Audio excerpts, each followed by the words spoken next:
Hello there and welcome to the Meaningful Stitch. This is episode 55 and I am Amy Palko and I'm coming to you from Edinburgh, Scotland. And this is where I like to share my knitting practice and my knitting projects, of which there are many. I haven't recorded in the last, maybe 2-3 months maybe. A long and very busy summer, lots going on and not very much opportunity to record. However, I have been very creative in the interim and I have been working on quite a lot of pieces that I'm happy and excited to show you today. But before I begin on all of that, I have, she says, a card to share with you, which I had dropped on the floor. I'm recording today from my bedroom. Just because I thought the light was a little better in here, and also you get to see the shawl wall. Now, if the shawl wall is unfamiliar to you, I have recorded another couple of episodes all about the shawls that are on this wall, although I am probably due to make a third because there have been a lot of additions, I think, since I recorded the second shawl wall episode. So to be continued. Anyway, the card that I drew for us for today is this one here. And this is from the Sacred Rebel Oracle deck by, oh my goodness, name has completely gone out my head. But the card that I drew for us is this collaborative dreaming book. Oh, hang on a second. It's Alana Fairchild. I've got the book in my hand, honestly. Clear to see I'm out of practice here. So the Sacred Rebels Oracle deck is a beautiful deck, one of my very favourites, and this is the card that I've drawn for us, and it's Collaborative Dreaming. Now the guide is really pretty expansive and detailed, so I'm only going to read a very small section of this of the guide for this particular card, just the opening paragraph. Your heart is big enough to dream not only for yourself, but for a new humanity. Imagine a world that is healed with respect, understanding, and with community that fosters life. Even your dreams that relate to you alone will contribute positively to the greater good, because that is the nature of your heart. Your heart naturally and intelligently cooperates in the grand scheme of loving creativity, working to heal the hearts of the world. The heart creates win-win situations that benefits the individual and the collective. And I think, what you're going to see from all of these finished objects and works in progress and new plans and all of that kind of thing is that actually our making practice is very much one of collaboration. We are continually bringing our own ideas, our own thoughts, our own desires, our own love of particular colours and textures and fibres. And we're bringing all of that to the creativity of others through patterns, through yarns, yarn dyeings and colours and palettes, and then we're interacting with other people who have made their own versions of things and felt our own inspiration.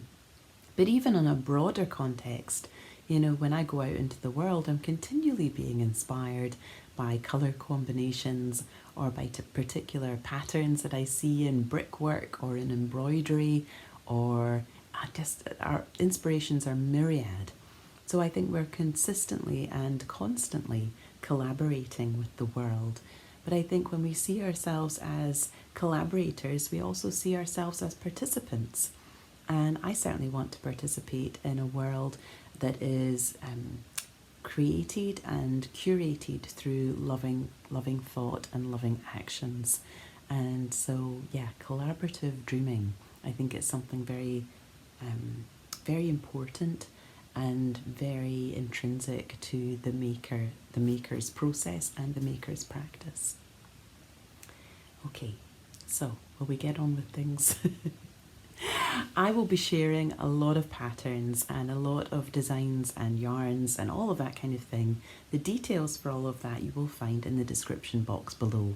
But there will also be a link to my Patreon, and there you will find slightly more extensive notes free to access for everybody, and you'll see some images and things to go along with some of those show notes. So that's where to find more information. So if you have a question, maybe check those notes first. to see if your answer is there, and then you won't have to wait for me to respond. But let's begin with what I'm wearing, because what I'm wearing is actually also a finished object, and because I have quite a few finished objects, I figured I would wear one of them, and that would cover the first. So this is the Scotch Broom wrap.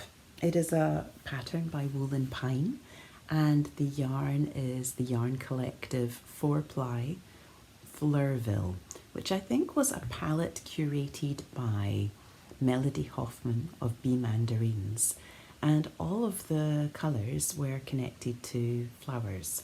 This particular one is called Brunia. I'm not actually familiar with the Brunia flower, but I'm assuming it's a flower because all the rest of them are. But here we are. It's quite cropped. You can see here's my ties. And it was such a fun and interesting construction. This is one of those things that you kind of see on Instagram and you go, I have to cast this on immediately. And that's pretty much what I did. So I saw this pretty much as soon as it came out, and just really, really loved the look of it. And I'd been looking for a wrap cardigan for a while, and this one just seemed to fit the bill. I really enjoy these big kind of statement sleeves, which I think are really beautiful in this broomstitch lace. Broomstitch? Broomstick?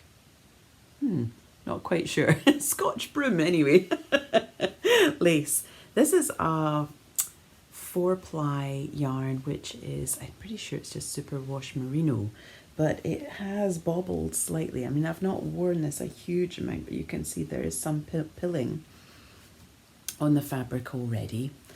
I would have knitted this a little bit longer, and there are actually instructions in the pattern for how to knit this a little bit longer. And I think that I would at some point knit myself another one, maybe even with plain sleeves, because I really like the pattern.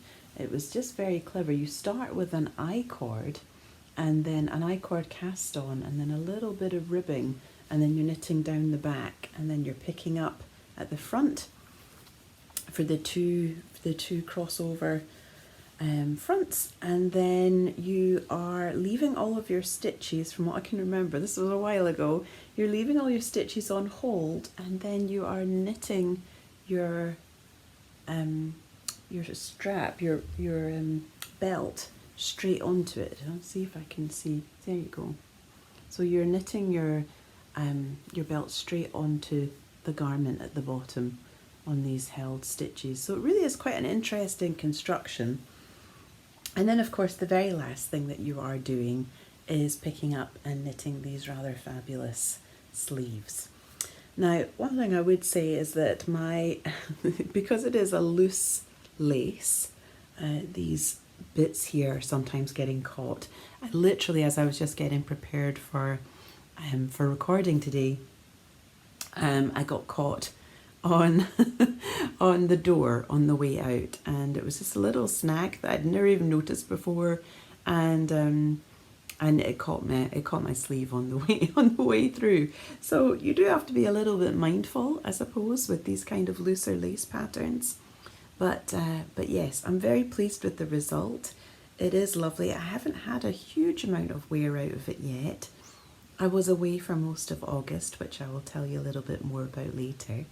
But yes, and I didn't take it with me. So anything that I didn't take with me has not really had a huge amount of wear. So, but I thought I would wear it today, and show you how it looked. So I'm really pleased with it, and like I said, it was a very fun knit.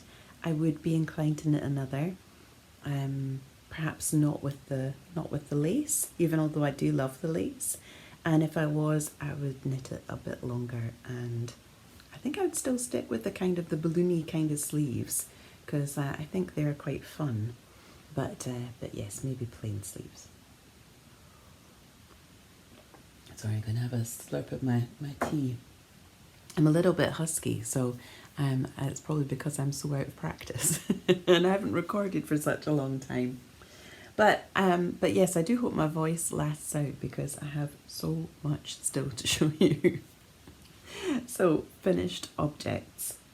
Well, let's start with the one that I finished most recently. Okay, this is the one that has literally just come off the blocking mats this morning. It is still maybe just ever so slightly damp, but I really wanted to show it to you because this is the Gither Scarf. And this is a colour work pattern by me. So you might remember the Gither cowl that I brought out. Gosh, I think that was back in March. And yes, I had always intended to do a scarf option. So I finally completed it. I cast it on ages ago, but I really got the urge, just as the weather started to turn a little bit cooler, to really kind of make a point of getting this off the needles, and so now it is. So it is a colour work, stranded colour work pattern, but with a very little bit of mosaic knitting, because you're slipping some of these stitches so that you kind of create these coherent lines, columns of colour, because the idea of it is that it's to resemble tartan. The name Thegither actually is a Scots word for together, and I think that really kind of speaks well to the the point of tartan, which was to signal family groupings. So yes, Thegither. So the scarf is really, well, I've done it all in one colour, but you wouldn't have to. I should also say what my yarn is. This is the Scottish Yarn Festival 4-ply or fingering blend, which I think is Cheviot and BFL, I think. Although that's kind of gone out my head now as well. Oh dear, I really am out of practice. I do apologise. But yes, this is a beautiful blend, and it's very soft, but it's proper wool, proper wool. I find it absolutely comfortable enough to wear up next to my skin, next to my neck, which is probably the most sensitive place for me. If I'm going to have any irritation to wool, I'll feel it here, but I don't feel any at all. So it's lovely and soft. This is the colour Gordon. This is Wallace, this very kind of marine shade here, and this gorgeous beige is called Baird. So these three colours I've combined to make this beautiful scarf. Now, of course, as always happens when you are designing something on the needles, there are things that you might do a little bit differently, and so I've certainly noticed that. So I'll be making those corrections to the pattern when it's written up. I am hoping to get this written up. If it's not out this week, it'll be out next week, and it will be added to the Gither cowl pattern. So the idea is that it's just going to be offered as an additional option on that pattern. So if you have already purchased the Gither cowl, and I will show you the Gither cowl, it's here. It's the one that moves through the three different iterations of the colours, and then you can wrap it around. Try not to get my lipstick on it. Here we go. So this is the Gither cowl. So this scarf option will be offered as an addition to that pattern. So if you have already purchased the Gither cowl pattern, then you will receive an update, and it will tell you exactly what you need to do and yarn amounts and all of that kind of thing in order to make your scarf. So there we go. Like I said, I'm hoping to get that up later today. I do actually have the Gither discount code currently running, because Casey from Young Folk Knits is running a mosaic cal, and like I said, there is a very small amount of mosaic in this pattern. It is mostly cut stranded colour work, but there is just a little bit of mosaic. And yes, so there is a discount code for that, and I will pop the information up about that here, and you will also find more details for that in the description box. And that basically will give you, I think it's a 20% discount until the end of September. So yes, details for that on the screen and in the description box. So that's my first thing that I wanted to share with you. I will actually be attending the Scottish Yarn Festival this weekend. It's happening on Saturday the 7th. It's going to be at the Errol Showground, which is kind of between Perth and Dundee. And I'm very excited to go because I'm going to be working the stall with Jess of Ginger Twist. So I'm going to be a Ginger Twist girl this weekend, which is very fun. And my auntie, who has the cocoon tree, I'll be showing quite a few of her bags, but let me just show you this one because this is an absolutely beautiful notions purse that she just sent me and I've been using through this summer. Look at these little gems in the clasp, and then I'll show you when it opens up. There you go.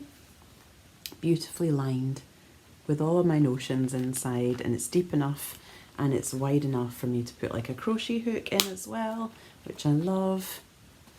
And it's this gorgeous fabric. So she has, I'm pretty sure she's going to be bringing some of these to the Scottish Yarn Festival along with various bags of hers. Here's one. And here's another one. I think these are the two that I have just now of hers. But they're always just absolutely beautiful. So she's going to be there as well. And I think it's just going to be a really fun event. So I know that Eva, who is the organiser of the Scottish Yarn Festival and the creatrix behind the Scottish Yarn Festival blend, which we've used in the Gither, she has put together various different kits for the Gither cowl. So if you are going to be attending, you'll be able to see some colourway options for this particular accessory, which I think is a really lovely one for the winter time. Also, if you know somebody who is very attached to their Scottish ancestry, of which there are many, we are a small country with a small population, but we have travelled wide and far. So there are many people who have Scottish ancestry and who feel the Scottish connection very deeply. So if you know somebody like that and maybe you want to knit something beautiful for them for Christmas, then it might be an idea to cast something like this on relatively soon. Give yourself plenty time. But there we go. That is the cowl, which you've seen before, and this is the scarf. Now, obviously, you could knit the scarf longer if you wanted. You could knit it shorter if you wanted. It's completely up to yourself. It is a scarf. There's not really a whole lot to the to the specifications of it. But yes, I think adding it in as an option in the original cowl pattern, I think that feels the fairest thing to do, and then it gives you another creative choice. So there we go. That's the Gither Scarf. So what's next? Well, to go from the thing that's most recently off my needles, let's go to the thing that I finished, I think, first since I last recorded, and that is the Soho Square. Now, the Soho Square is a beautiful pattern by Jackie Rose. She brought it out, I think it was last year. It is a large square, funnily enough, Soho Square. It's knitted in 2 halves. I've knitted quite a few of these. You can see another one of these here. And just like this one, I have knitted this also in Linen Quill by Pearl Soho. My colourways are Lavender Opal, Dark Iris, Raw Sienna, and on the other side, this is Stillwater Blue. Now, I chose these colours because I saw these colours in a beautiful photograph, up-close photograph of the moon. And of course, all the different minerals in the surface of the moon reflect all of these beautiful different colours. So I picked out the colours based on that photograph. And then I basically knitted this throughout completing the 3rd module of my Faculty of Astrology certificate. So it was I really like having a garter project on the needles. I find it's very handy for when you are studying and you're sitting through talks or lectures, or if you're sitting through meetings, or if you're just really tired and in the evening you want to sit and have some easy knitting while you watch the telly, or indeed actually while you're socialising and you don't want to think too much about your pattern, I find this is really a lovely cast on, a lovely project. The other thing I love about this, and actually I think I prefer this to the half and half wrap, is that I'm very colour motivated, colour change motivated. So moving through these different colours and having your markers showing you when you're coming up to a colour change, that really kind of galvanizes me and keeps me going. Whereas with the half and half triangle wrap, you had to knit the whole triangle before you got the joy of changing to a different colour, and then you had another big swathe of garter to knit before you could cast it off. Whereas this, I feel as though I've got a little bit of colour change motivation coming in, and I really enjoy that. This actually has not been blocked, partially because I currently do not have the space to block anything. Our space is kind of at a minimum in our home right now, so yes, there's just nowhere to block it out. So that's fine, because it doesn't really need to be any larger than it already is. I tend to wear mine either like this, and then I can choose whether I want to have the dark side or the light side showing up first. But the other way I quite like to wear it too is to wrap it round my shoulders, and I'll show you that on the light side, I think. Here we go. And this actually has had quite a lot of wear.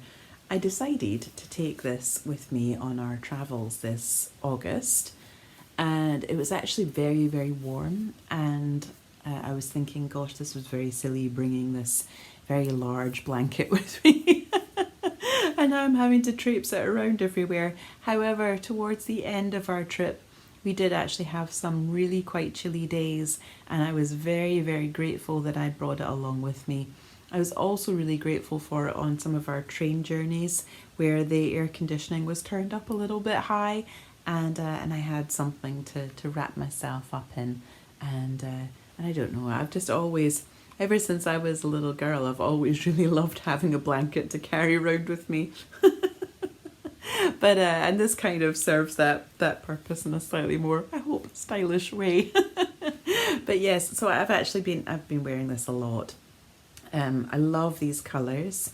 These colours, apart from this raw sienna here, are part of the palette that was given to me last October as part of my House of Colour consultation with Melissa Jenkins over in Madison, Wisconsin.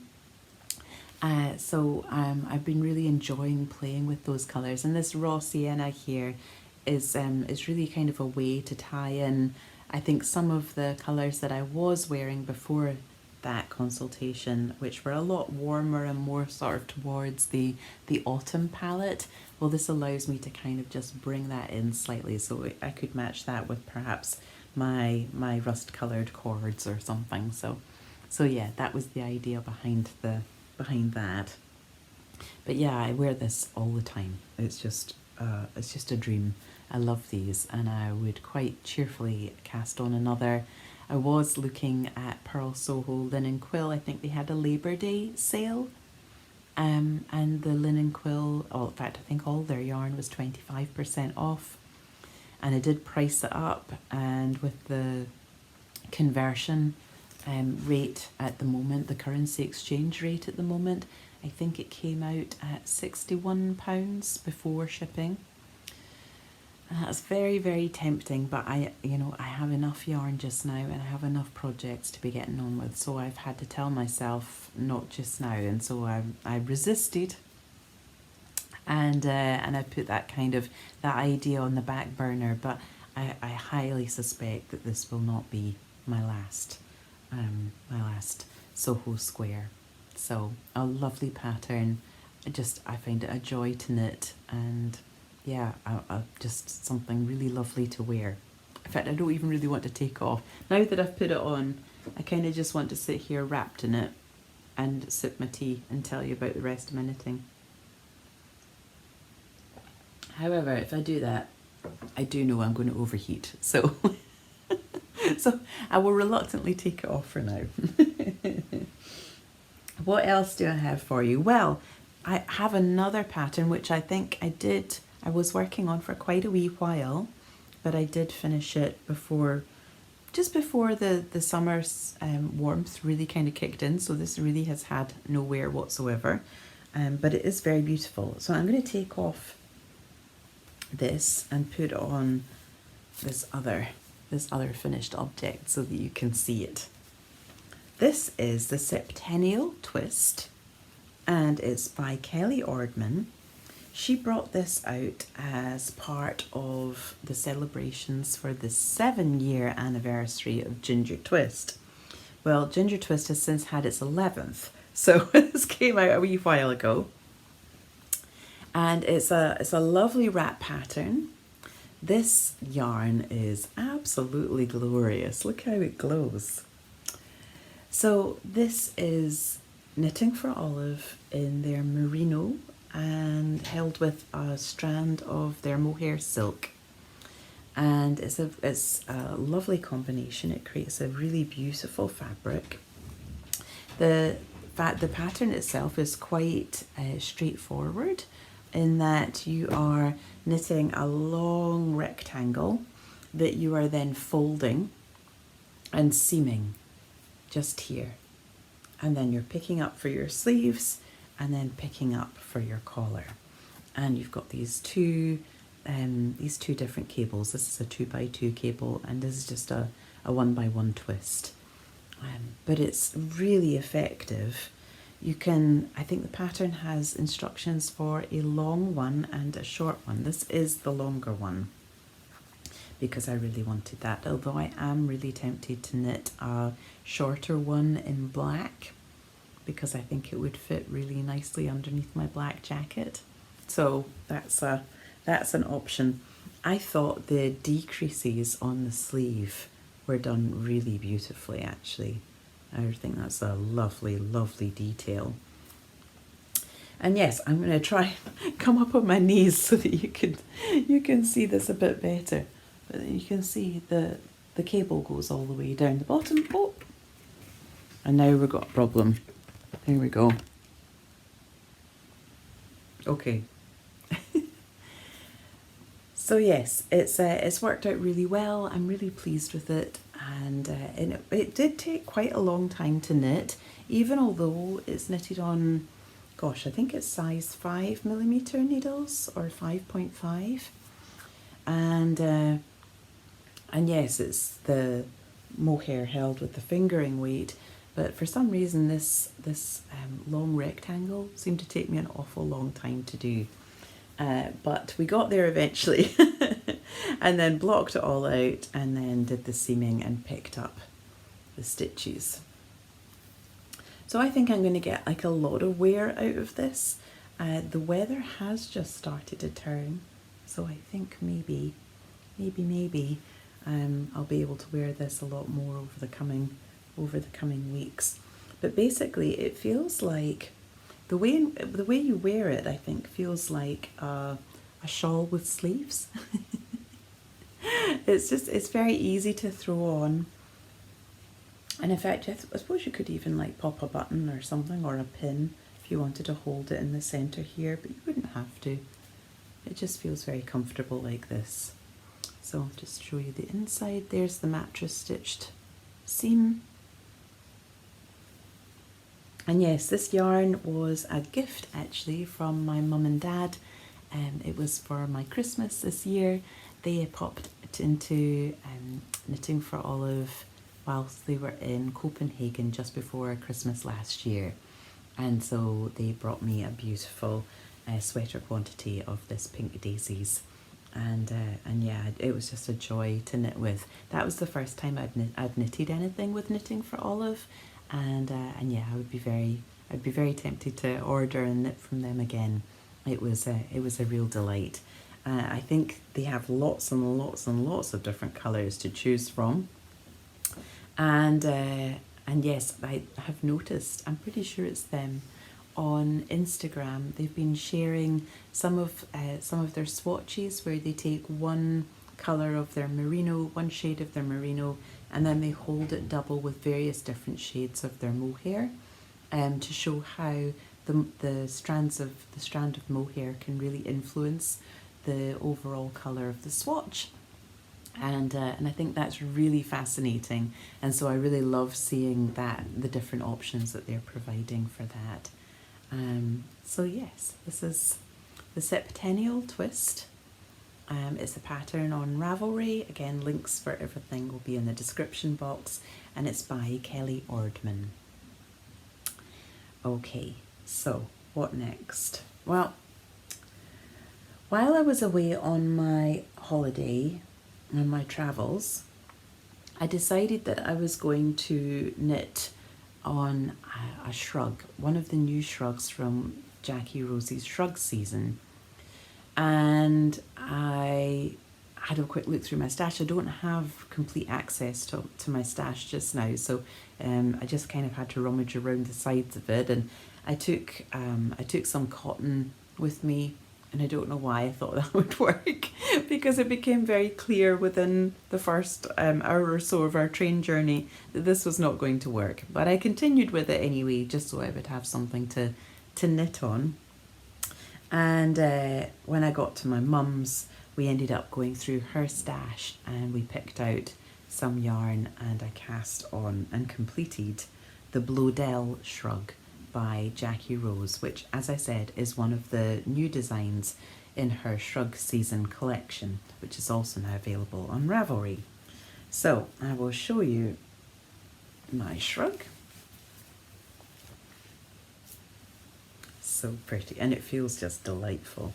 And this is Erica Knight's British Blue Wool, which is 100% Blue Face Leicester, and that's the navy. And this creamy colour here is Fonte Ambiance, which is a sport weight, again 100% wool. And this it's knitted as a 1x1 rib, and it's just such a wearable piece. I really enjoy it. Jackie has, like I said, this is one of a collection, so there's quite a few different options within Shrug Season. If you want to see more about Shrug Season, she's just brought out a really wonderful YouTube episode where you can see all of her shrugs, many of which are absolutely glorious. In fact, they're all absolutely glorious, and you can get a really good look at those. And she'll tell you a bit more about the creative process behind them, and the inspiration for them, and the inspiration for each one of the different sort of designs that sit within the collection. But like I said, this is Bloedel. My mum cast on one at the same time, and she's finished hers now as well. So it was fun that we were knitting something together. And I managed to finish mine just before we were due to leave my parents in France. And so I managed to wash and block it in the French summer sun. So that's got a lot of lovely memories and warmth knitted into all of this, like a big hug. So yeah, like I said, I've also been wearing this quite a lot. This is another one of very few pieces, obviously, that I had with me on my travels. I just find it such an easy piece to throw on. Now that I'm home and the weather's not quite so sunny, although it's quite sunny today, I've been wearing it over the top of my navy blue raincoat, and I really like how that looks as well. So yeah, it's nice particularly I think as a transition piece. It can be quite hard this time of year, now that we're in these kind of end days of summer. There's still the possibility of some real heat. Perhaps not so much in Scotland, but sometimes. But I know in other places you're still getting a lot of heat just now. But then perhaps you're going into cooler spaces, and this kind of serves as something that you can just kind of throw on, perhaps when you're at the shopping centre, or when you're on public transport perhaps, and they've turned that AC up a little too high. Or sometimes you'll be out for the day and then it gets a little bit chillier and on in the evening, and it's something that you can just throw over the top. But then as you move into the colder season, it becomes that much valued extra layer, you know, when you need it most. I do a lot of work at home and I'm on the computer a lot, and so I can quite often find that my body temperature can really dip. One of the reasons why I love all of these shawls so much is that I just get to sit and wrap myself up in one. But this shrug really serves that purpose also. Oh, and I should show you, I did the jogless join. Now you still can't see my join, she says, not being able to find it. You can still see my join. That's it there. But, I don't know, it's not too bad, is it? And you certainly don't notice it so much when I'm wearing it either. Inside, I'll show you what it looks like inside.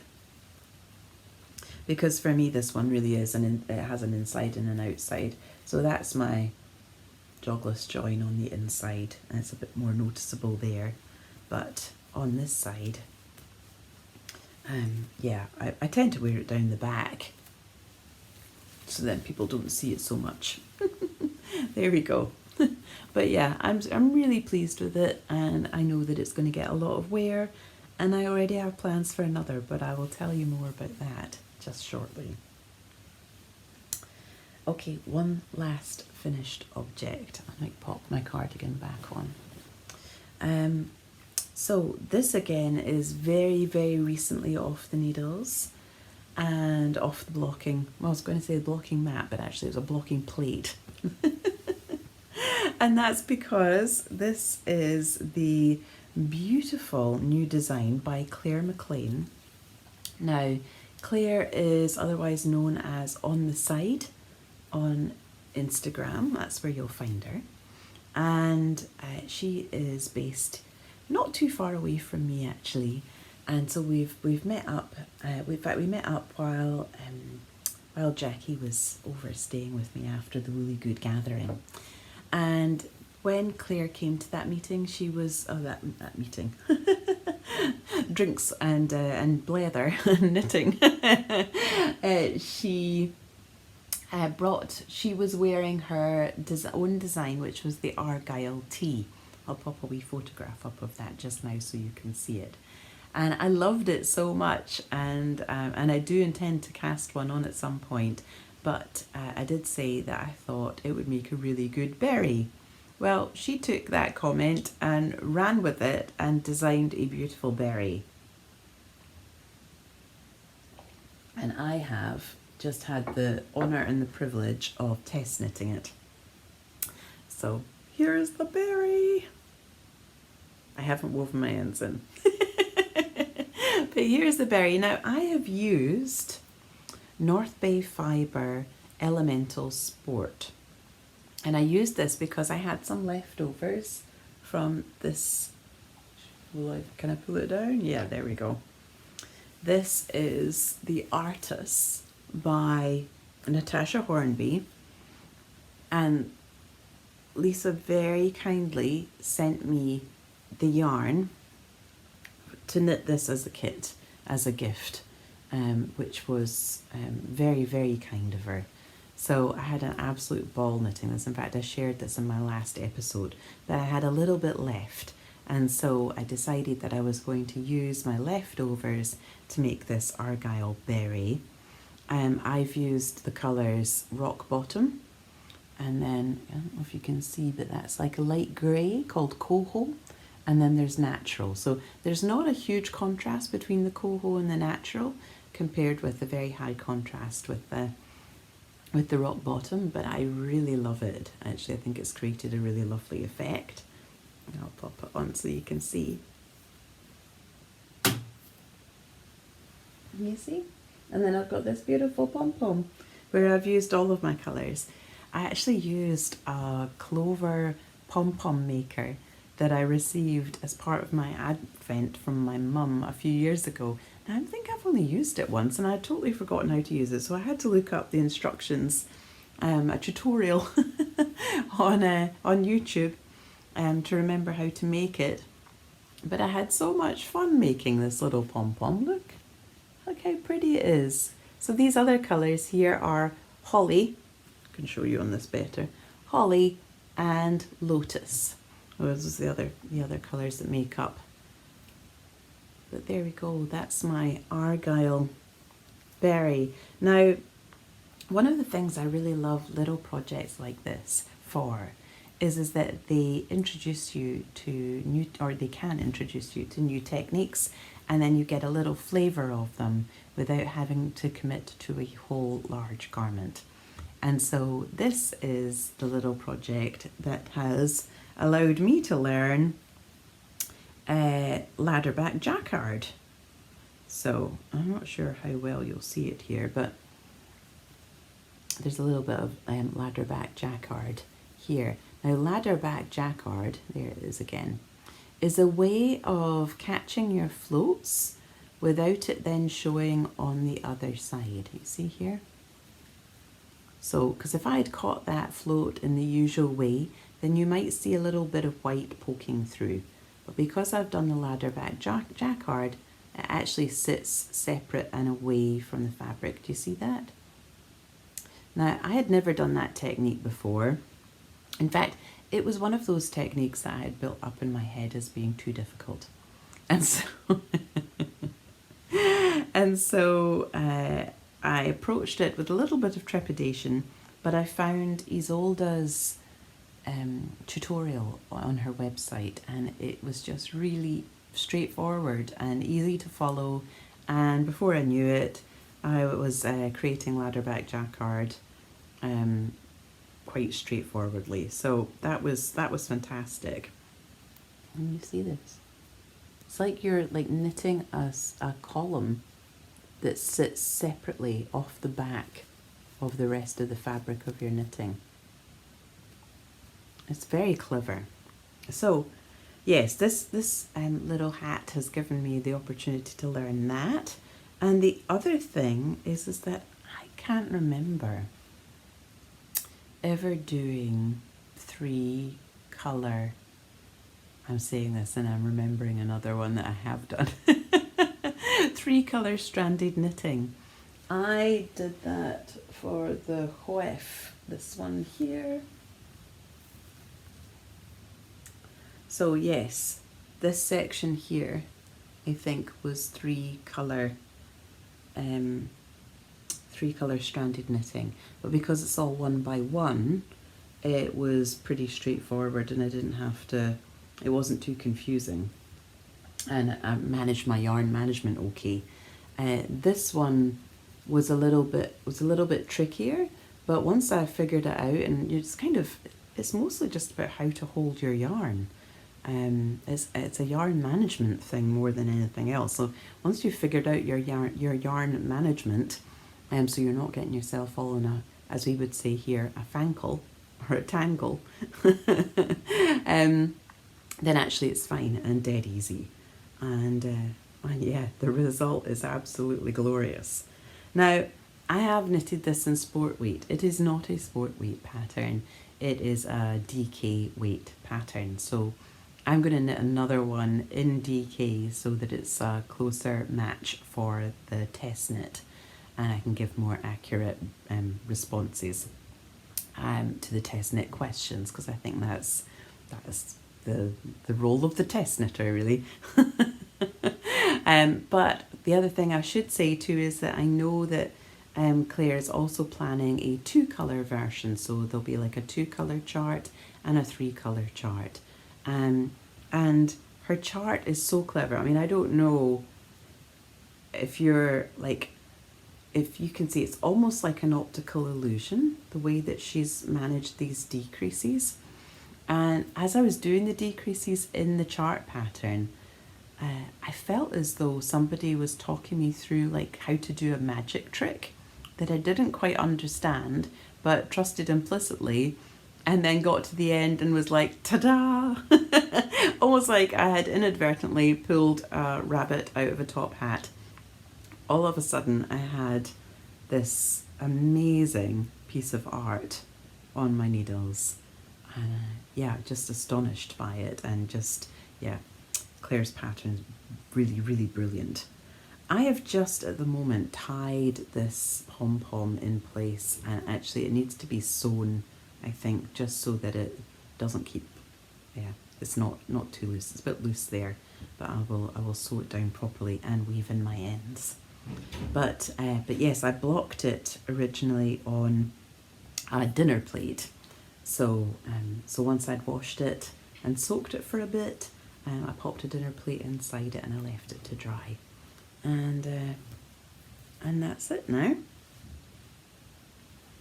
I love a berry. I actually prefer a berry to like a beanie or something. I don't know, I find them slightly more flattering and easier to wear.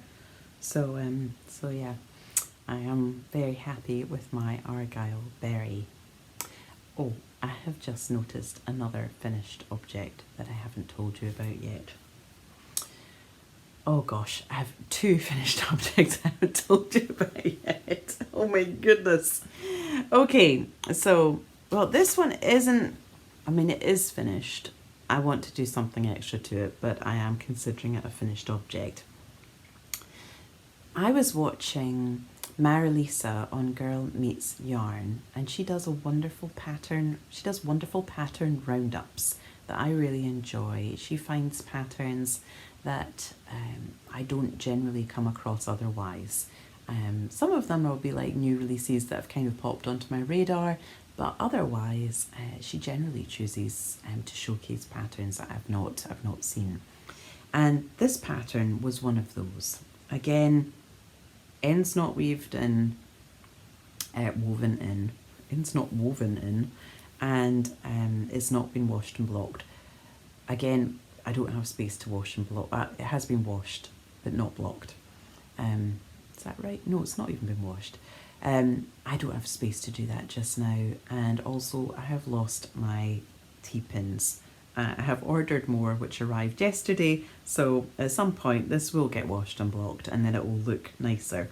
But this is the Sutton Shawlette, and it's a design by, in fact I'm showing it to you the wrong way around. Yes, there we go. It's a design by Tori Yu, and I have used Bobcat alpaca yarn that I picked up when I was when I went to the alpaca trek over in the Pentland Hills just outside of Edinburgh. And this is a single clip yarn. So this is Snow White. This is Snow White here, this alpaca. And this is her fleece from 2021. And it says it's a 4-ply, 100 grams, circa 285 meters. I think that's pretty solidly a sport weight or a light DK. I'm pretty sure the pattern calls for a DK, but it doesn't really make too much of a difference, I don't think. But yes, what I loved so much about this is that it combined crochet. This is a crochet triangle with knitting, and you've got a garter border. And I really like this. I think this is very pretty. And what I'm planning to do with it, because I had 2 balls of this, and I have this much left, and it is very precious yarn, and I want to use all of it. And so what I want to do is add a fringe to the shawlette, but basically, and obviously I'll block out a bit bigger than it currently is as well once I get round to doing that. But yes, I really enjoy this. It's like a little bandana. I think it's really pretty, and I love the combination of the crochet with the garter stitch. Now, I am not much of a crocheter. My daughter Aurora taught me how to do a granny square at the beginning of lockdown. I have done a granny stripe blanket, and that's probably about it. So, oh no, that's not true. I did the Prairie Skies jumper, which was the granny squares, and then you creating the yoke, and then you picked it up and knitted the rest of the body.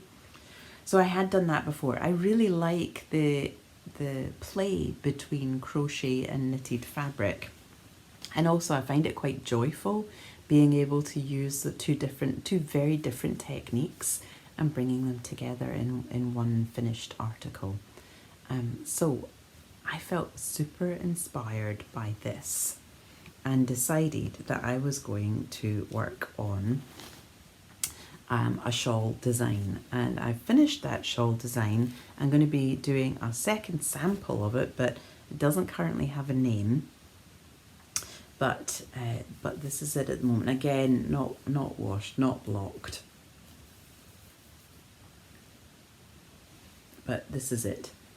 So this gorgeous yarn is I'll layer on their Gia base. That's Gigha, which is a merino silk base, in their colourway Sea Glass, which was their special colourway for the Woolly Good Gathering, which was the yarn festival that was held in Edinburgh in, I think it was April. So I had, I backed it as a Kickstarter, and so I received the skeins, and so it was 2 skeins, and this is kind of what I've done with it. So basically I've created these crochet and garter stripes, and then there's a little bit of short row shaping in the edging, in the border. I'm really pleased with how this has turned out. I have written it all down so I can replicate it. I sometimes get a little bit confused with my numbers. I'll take my hat off, my head's getting hot. I sometimes get a little bit confused with my numbers. However, my husband is a maths, chemistry, physics tutor, and so that comes in quite handy. So when I got a little bit confused with the numbers, I had to really sit down and figure it all out. And then I chatted it over with him, and he showed me a much more straightforward formula for figuring out the pickup rate for stitches and things. So yeah, I love this because it really required a lot of creative thinking.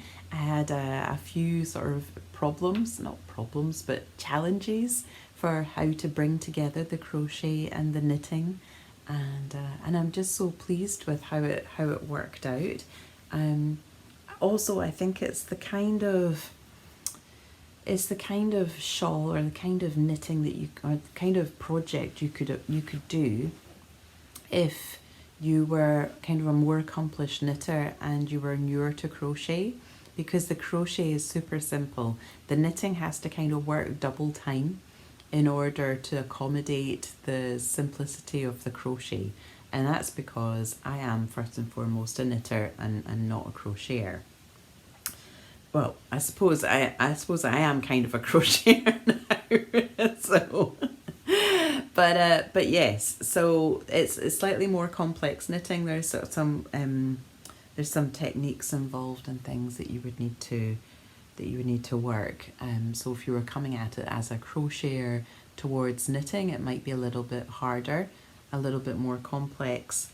But if you were coming at it as a knitter towards crochet, then basically all you would need to know is how to make a granny square. If you can do a granny square, then you have mastered all the techniques you will need on the crochet side for making this. So I'm still trying to think up a name. I thought I had come up with a name, and then I discovered it had already been taken. But so I will need to figure that out. But yeah, I am planning on doing a second sample. Not least because when I finished this sample, I had the tiniest of tiny nuggets of yarn left. And if I'd had more yarn left, then I would have made, I think I would have made a broader garter border that maybe factored in not only the short rows, but then also maybe like a swathe, and then finished it off with a picot bind off. So to that end, I have caked up my yarn. This is Miss Lamotte's Twist Sock in the colourway Tin Roof.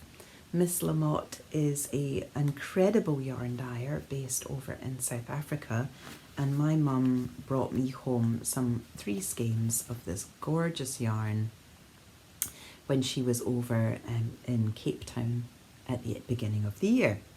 So yes, I want to use that, and I've got my needles in there, I've got my crochet hooks in there, and I've got all my notes in here as well, so I will be able to recreate that and finish off the border, so it's a little bit more of a substantial border, and add my picot bind off. So yes, that's my last finished object, and yeah, also an upcoming plan for like what's next on my needles. So I realise we're at 55 minutes already, and I haven't shown you what it is that I'm working on, so I might just whip through those relatively quickly, because obviously in the coming episodes we'll dive into them a bit more as and when I complete them. But let me see, what will we start with? The first thing that's on my needles has not been brought through, so I'm going to go and grab that. Okay, so I'm back. I found it. So I think I'd mentioned this to you before, that I had this beautiful yarn, which is Dye Gilpin's Laland DK. This is in the colourway Swift, which is a navy blue with an ecru marl. I really enjoy Dye's yarn. This is 100% lamb's wool, and it's very soft and really very lovely. And it's really a joy to knit with. So I am currently knitting on Weekender by Andrea Mowry. Now I will turn it upside down so that you can, inside out, so you can see kind of how it's going to look when it's completed. There's the beginning of the round. Okay. So, finally. So this is what it's looking like just now. It's knitted bottom up. You have a split hem. You have ribbing, which then flows into a centre slip stitch, kind of faux seam up the front and up the back, and you knit it inside out. So basically you are just knitting stockinette, but when it's completed you wear it as a reverse stockinette, and that way the faux seam shows up, because it doesn't really show up on the side that you're knitting, as you can see. I had a little bit of problem getting this started, if I'm completely honest, and that's because no matter what I did, I couldn't seem to make the faux seam match up. Like, by following the instructions, I couldn't make the faux seam flow from the ribbing. So the faux seam up the front will look like a series of knit stitches, but the point at which it connects with the rib at the bottom, it would go into a purl stitch. And I didn't think that made any sense. I thought it would look much better if it flowed directly into a knit stitch. Let me see, let me show you. So I have it coming straight down and into one of the knit columns in my rib. But the pattern, as far as I can tell, has it coming down and then entering into one of your purl columns. But I like the idea that the faux seam would just carry straight through into the ribbing. So then I thought, well, is it just me? But then I had a look at other people's patterns on Ravelry, and they all seem to have like, either they had well, I would say most of them had it coming down into a purl column, which made me realise that this is actually the pattern. Some had adjusted it as I had, but hadn't mentioned doing it. So So yeah, I was a bit confused at that point. So I just decided I was going to do my own thing and make sure that it kind of came down to that point that I wanted it to. So I just kind of jigged with the pattern a little bit to make it fit the way, or suit the way I wanted it to. And I also know that I am going to have to do a little bit of modification, I think, to the neck, maybe just putting some short row shaping in, slight short row. I do like a boat neck, but I think there's no shaping in the pattern, and so I think it really does kind of need a little bit of shaping, even as a boat neck, to sit properly. So yes, that's The Weekender by Andrea Mowry that I'm currently working on. I'm also working on a Fanta Stitch by Stephen West. Now, I have quite a few Fanta Stitches. In fact, you can see one here. They're very long. Here's one Fanta Stitch. And, oh, there's another Fanta Stitch. So I'm knitting a third one. And this is what it's looking like just now. It's I find it a really fun pattern by Stephen West. So as you can see, these colours are really pretty bright compared with my other two samples. I've got Le Petit Point Parisien, this gorgeous bright pink called Remember. I've got Debonair yarns in Lavender, which is the purple. And then I've got Urban Chaos by Urban Pearl, which is this variegated. And then I have 4 different shades of Mohair. This lovely silvery purple lilac, which is Unicorn by Knitting for Olive.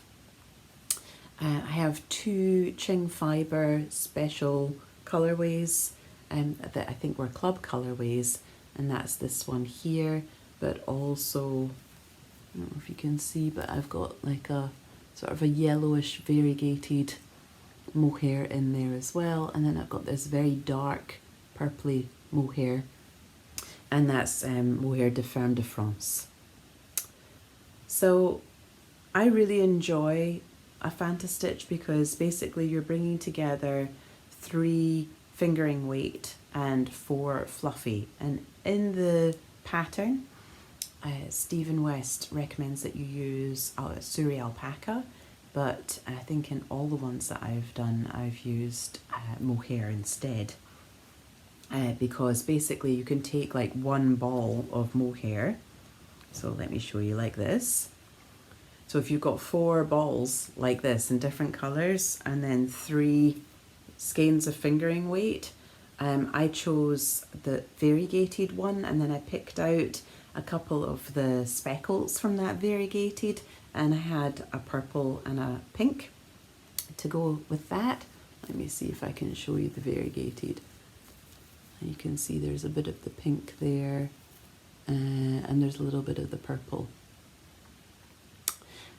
So basically I picked out those sort of speckles or variegated colours from inside that skein, and chose skeins from my stash to go with that, and then basically picked out 4 mohairs that I could add to that. There's the yellow, and that's the other one, which again is this variegated colourway from Ching Fibre.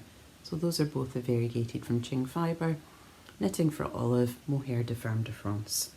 So there's the Urban Pearl. This is actually a beautiful yarn that my husband chose and brought home for me from Stephen and Penelope when he was in Amsterdam earlier this year.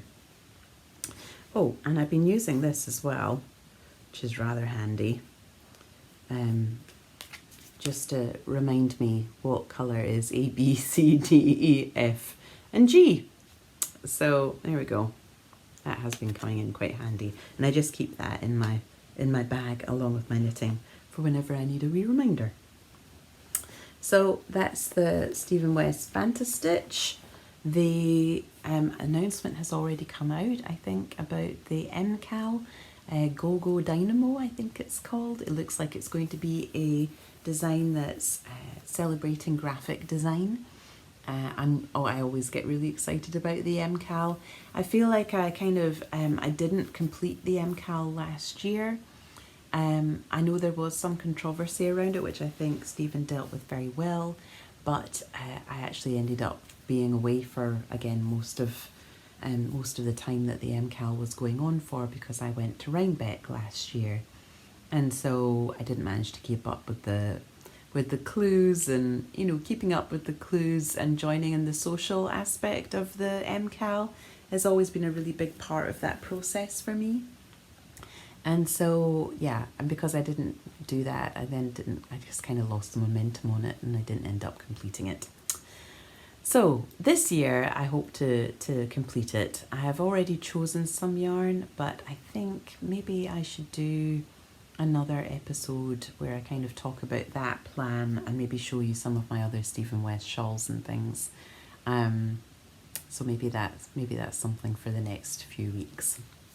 But yes, so there's that. What else do I have? Oh, I have cast. Oh, this is my other crochet project that I'm working on at the moment, which is a boundless granny square blanket. And it's a free pattern by Pearl Soho. This is how far I've got so far. I am using some woolly knit. Actually, I can show it to you. Woolly knit yarn. So this is from a very, very large cone. You might, if you've watched this before, maybe you remember it, but it's a cone that's bigger than my head. And it's British wool marled with cotton. So you can see it's got this kind of white cotton marl. And the colourway that I think it's been marled with is this, which is Harvest. Now I have some Harvest by Woolly Knit. And this is their British wool in the fingering weight. And so that's what I'm using for the blanket. I haven't actually worked on it since I came home, but maybe I just need to pop it beside my chair in the lounge, and then I was working on it in the evenings. So it's just very relaxing because it's just round and round. But one of the things I did think was quite interesting was the have you switch up how many of your double crochets you're doing in each corner, to make sure that, you know, the square remains square and doesn't end up going a bit skew-whiff. So that was an interesting thing to learn. and I think it's looking really nice. I'm really pleased with it. So the Boundless Granny Square Blanket by Pearl Soho. And what else? Oh yes, I have cast on for the Gither. Oh dear, all my stitches have come off my needle. I've cast on for the Gither hat. And I can't show you too much of that because I'm still working on the brim, and that's what's currently come off the needles. Let me just catch these last two stitches. Here we go. I will fix this later. But yes, there we go. So I'm using the leftovers from this, so it'll be a hat that matches the Gither Scarf sample that I've just completed, and yeah, I've started on the rib, and it's going to have more of this beautiful tartan colour work. So I'm quite excited about that. So that's a project that's currently being worked on. And then the most recent thing that I have cast on is this. And this is my birthday jumper that I have cast on. Now, my birthday is not anytime soon, which is just as well because this is a big project. So my birthday is in November, and the pattern that I've cast on is called Granada by Claudia Quintanilla. Now, Claudia has a new book coming out called Memory Lane, And I first heard about that on an episode of Fruity Knitting that Claudia did with them, in order, like a wonderful interview where she kind of goes over the idea of the book, the concept of it, which is very much about kind of creating couture pieces, drawing upon our skills when knitting and crochet and embroidery and beading and all of that kind of thing. It's kind of really bringing that together to create these beautiful one-of-a-kind items. So I love the concept behind it and kind of the creative invitation of it. So when Claudia reached out to me, or Claudia's team reached out to me and asked if I would like to receive a copy of the book and maybe have a preview of a pattern from the book, I said yes, absolutely. I thought that would be a really lovely thing. I don't say yes to very many of these offers, but yeah, that was one that was an easy yes. So I had a look through the patterns and I selected Granada, and they sent me a PDF of the pattern. And this is just before I went on my holiday. So I couldn't cast it on at that point, but I have now cast it on and read through the pattern. And it was only really then that I realised what I probably should have realised before, which was that the body of Granada is knitted and the sleeves and the roll neck are crocheted. And yes, so it's going to be a bit of a stretch for me, I think, to read that and see how we go with it. Like I said, I am, as I showed you with the design, I am a simple crocheter, and I'm very much in a learning place with that. But again, I'm really excited about this interface between knitting and crochet. So really, this is just going to give me an opportunity to deepen into that further and expand my skills. So I did actually manage to use some of my stash for this. So I have cast on using this, which is a cone. It says Atkinson Dyeing Company Limited. Now, I picked this up at, oh gosh, where was it? I think it might even have been Loch Ness Knit Fest back in 2018, 2019 maybe? Or either that, or it could have been Perth Yarn Festival, certainly pre-pandemic. It's sat in my stash for quite a long time. It is lace weight alpaca silk in this lovely kind of aubergine colour. So I then picked up some Drops Kid Silk in the colourway Heather to hold with it. So basically the two are held together for the body, and then just holding the mohair, you do the crochet sleeves and collar. So I know I'm going to be crocheting mohair. I'm sure it'll be fine. Be fine. So this is all I've done so far. I've basically cast on the back and I've done the short rows, and now I'm just going to have to do some stockinette, but it'll give you a sense of what the fabric is going to look like, which I think is very pretty. So that's a kind of a longer term project, and I'm pleased that I have now chosen my yarn combination and I've cast it on, and it's all just waiting now for me to make some more progress on that. So yes, that's a big sort of going to be a big focus of my time and attention as we come closer to November. And okay, then moving on to what's next on my needles, and this is another shrug from Jackie Rose. I was very fortunate to be sent some yarn from Pearl Soho to do the shimmer shrug. Again, this is another shrug that's part of the Shrug Season collection. Now, the shimmer shrug uses two of Pearl Soho's 9-note bundles, and these 9-note bundles are basically gradient packs. So my friend Claire, who designed this lovely berry, and I chose two of the gradient sets. We were sent them by Pearl Soho, and we are going to both knit a shimmer shrug but mine will emphasize one of the gradient sets and Claire's will emphasize the other. So let me show you which gradient set we chose, or two that we chose. And they are, I'm going to choose, oh no, that's 8. Oh my goodness, where's 9?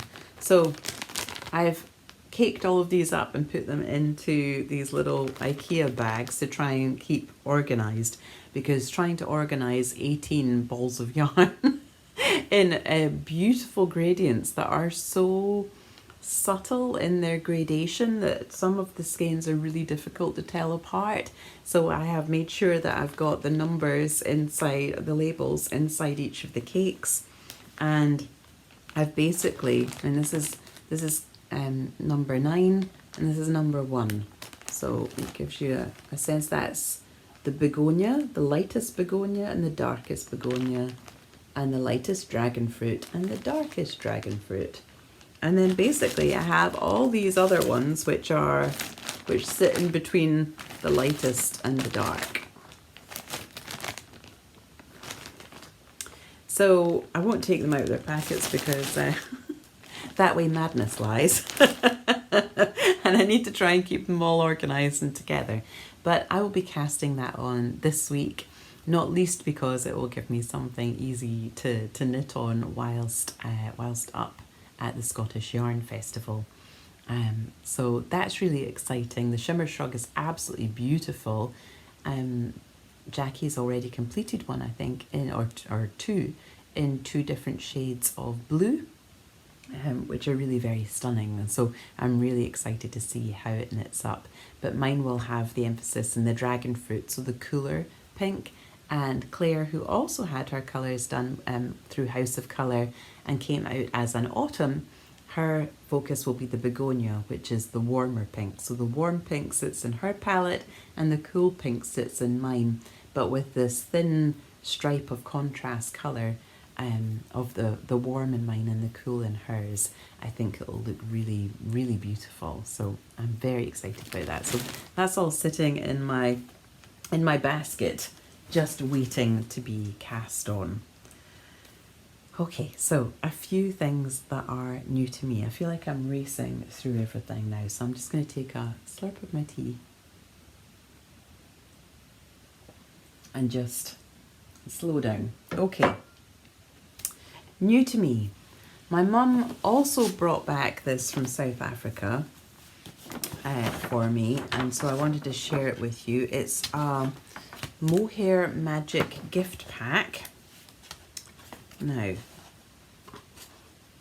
I think it would go like that.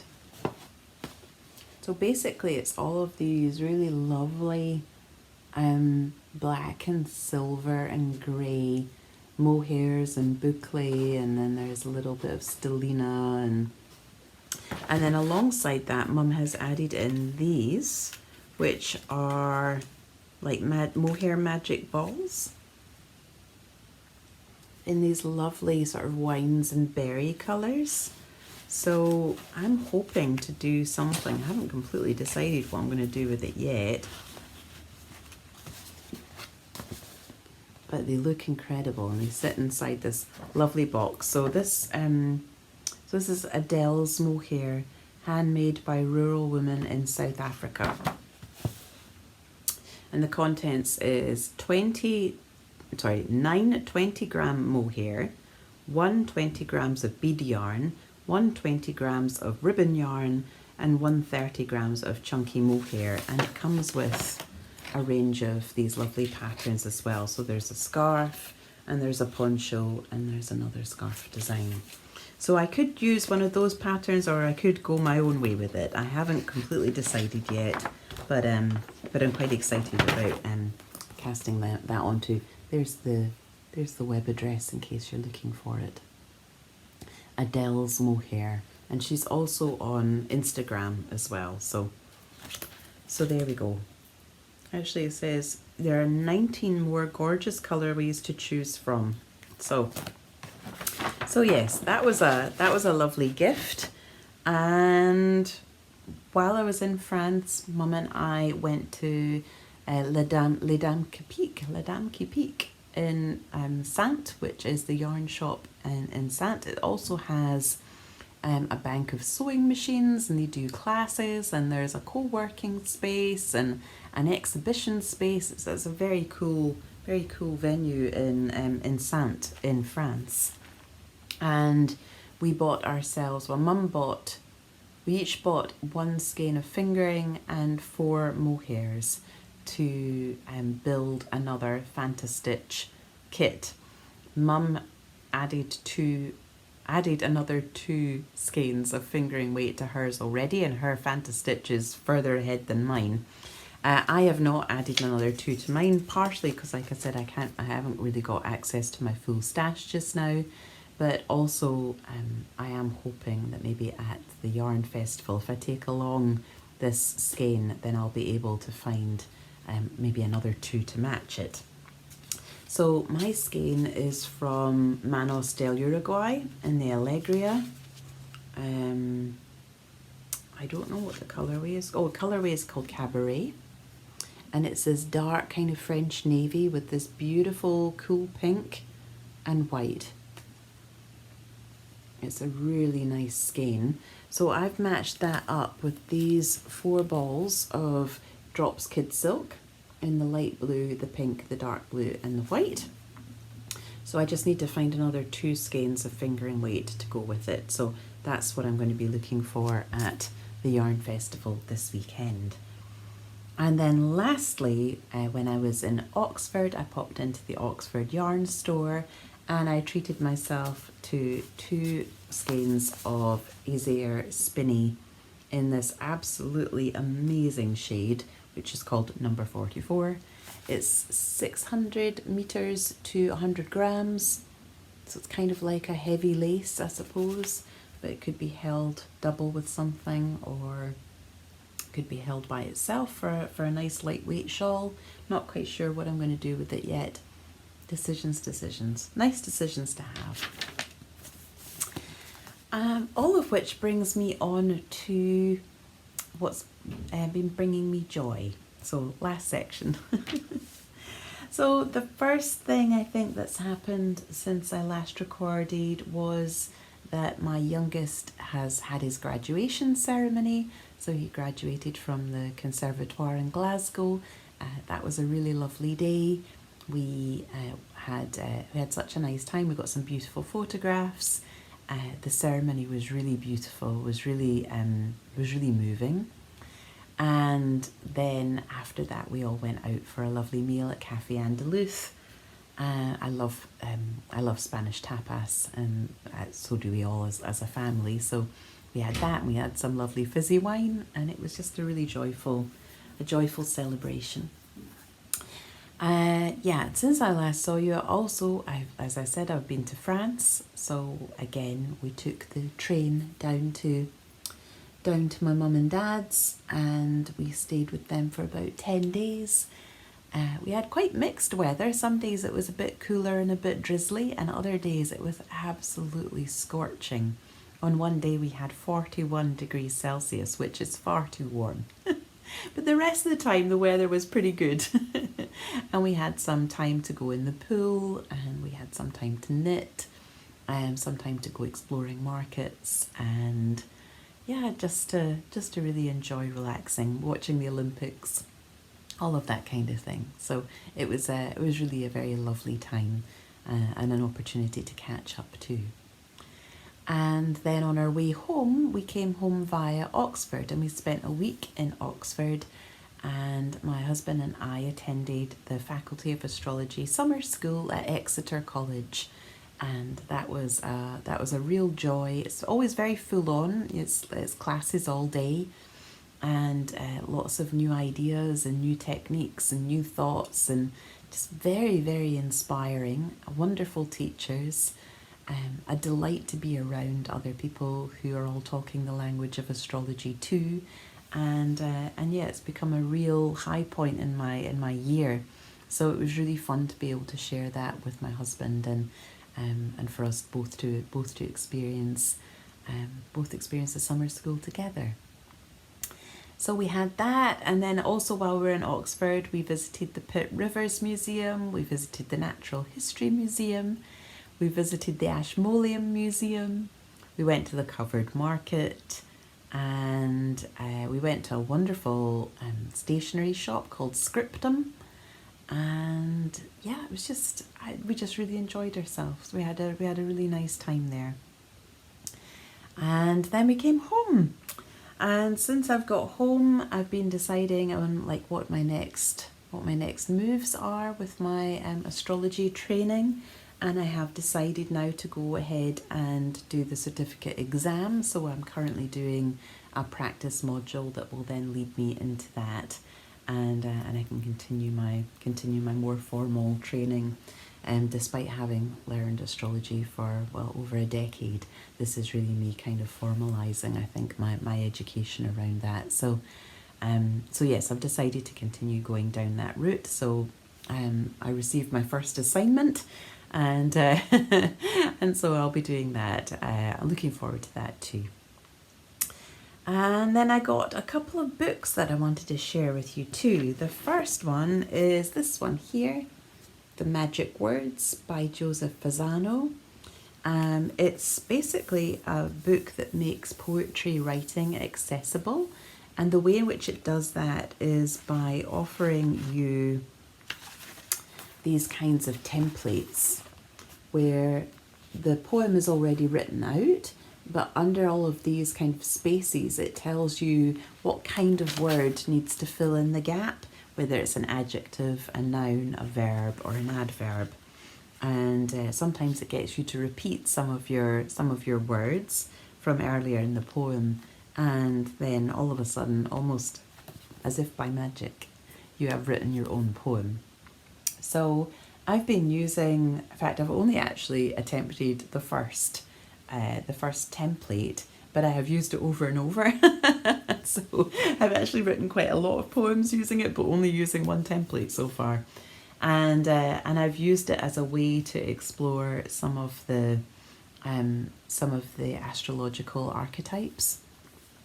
One of the things that I really enjoyed about the summer school was the way in which it provided various different creative practices and approaches towards exploring your own personal astrology and how you might support another person and a client through that exploration, through that deep dive. And I think this poetry technique might actually be a really helpful way to do that. So I've been exploring that for myself first and foremost, and really getting a lot out of it.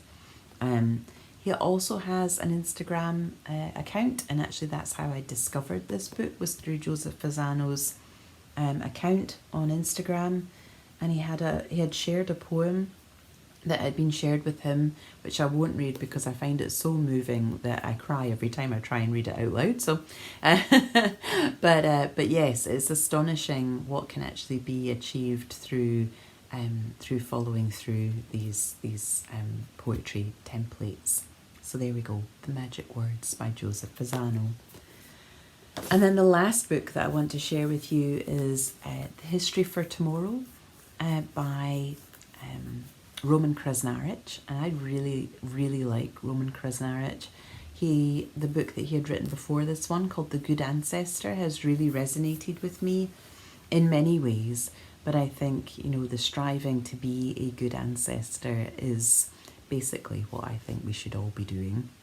And The History for Tomorrow basically takes the same kind of principles that are explored in The Good Ancestor, but kind of applies them to a more historical framework.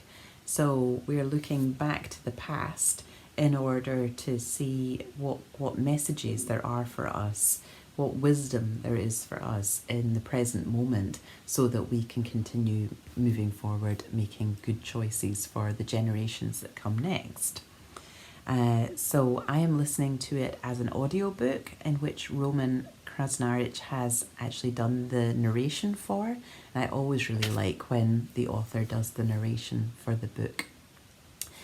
So I'm listening to that while I'm going about my business, while I'm out and about, and really getting a lot out of that.